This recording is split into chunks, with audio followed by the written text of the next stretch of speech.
ডাকসু নির্বাচনকে সামনে রেখে রিটার্নিং কর্মকর্তাদের সাথে বৈঠক করছেন ঢাকা বিশ্ববিদ্যালয়ের বিভিন্ন ছাত্র সংগঠনগুলোর প্রতিনিধিরা। 2 ধাপে এই বৈঠক অনুষ্ঠিত হচ্ছে। সকালে ছাত্র শিবির ও বাম ছাত্র সংগঠন সহ মোট 12টি সংগঠনের সাথে বৈঠক হয়। ভিসি কার্যালয়ের ভার্চুয়াল ক্লাসরুমে অনুষ্ঠিত এই বৈঠকে ছাত্র সংগঠনগুলোর পক্ষ থেকে বেশ কিছু দাবি জানানো হয়। বিশেষ করে নারী শিক্ষার্থীদের অংশগ্রহণ নিশ্চিত করা, সাইবার বুলিং বন্ধ করা, 5 আগস্টের মধ্যে ডাকসু নির্বাচন আয়োজন, হল ও ক্যাম্পাসের সার্বিক নিরাপত্তা বৃদ্ধি, নির্বাচনের বুথগুলো হলের বদলে খোলা জায়গায় স্থাপনের দাবিগুলো বেশি গুরুত্ব দিয়ে উত্থাপন করেছেন ছাত্র নেতারা। এদিকে বিকেলে আরও 11টি ছাত্র সংগঠনের সাথে বৈঠক শেষে সমন্বিত সিদ্ধান্ত নেওয়ার কথা জানিয়েছেন প্রধান রিটার্নিং কর্মকর্তা।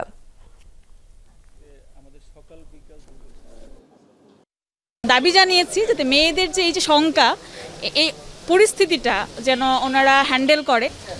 দুর্ভাগ্যজনকভাবে কোনো স্পেসিফিক তারিখ এখনো পাইনি। আমরা চরমভাবে আশাবাদী, ইভেন অল্প সময়ের ব্যবধানে আমরা একটা রুটম্যাপ পাবো। গঠনতন্ত্র পর্যন্ত আসার আগে যেগুলো আমরা প্রস্তাবনা দিয়েছি অনেকগুলো আমরা এখানে তার প্রতিফলন দেখতে পাইনি। আশা করি যে আগস্টের মধ্যেই ডাকসু নির্বাচন সম্পন্ন করবেন। যে সকল রিকমেন্ডেশন, যে সকল সাজেশন আমরা নিয়েছি, বিশেষ করে ডাকসু ইলেকশনকে সফল করার জন্য পরে যখন মিটিং হবে সেখান থেকে যেই আলোচনা হবে সেগুলো নিয়ে আমরা কনক্রিটলি আপনাদেরকে একটা পূর্ণাঙ্গ চিত্র দিতে পারবো।